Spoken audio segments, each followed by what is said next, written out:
বসে আছি, মমতাকে নিয়ে যাব, তো মমতা এখনো আসেনি, এই কারণে বসে আছি। ডাক্তারবাবু বলেছে 6টার পরে বেরোতে, 6টার পরে ডাক্তারবাবু বসবে। তো আমরা একটু আগেই বেরোবো, কারণ অটো করে নৌকো করে যেতে হবে, অনেকখানি দেরি হয়।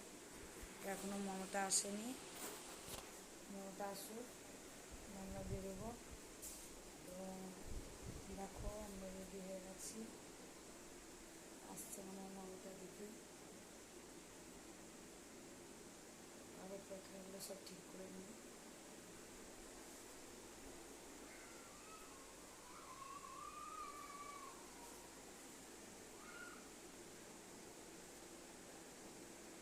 হ্যাঁ, আর একটা জিনিস দেখানো হয়নি বন্ধুরা তোমাদের, কালকে আমাদের এখানে কারেন্ট ছিল না, তোমার দাদাভাই ব্যাটারি দিয়ে ফ্যান তৈরি করে আমাকে হাওয়া দিয়েছে।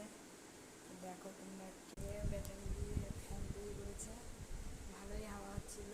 কালকে সারা রাত কারেন্ট ছিল না, এই যে ব্যাটারি, এই ব্যাটারি জুড়ে ওই ফ্যানটা চালিয়েছিল, ভালো হাওয়া হচ্ছিলো। আমি মেয়ে আর আমি ঘুমিয়েছিলাম।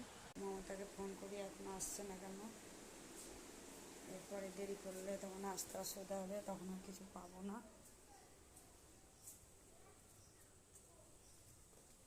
ভালোই অন্ধকার হয়ে গেছে।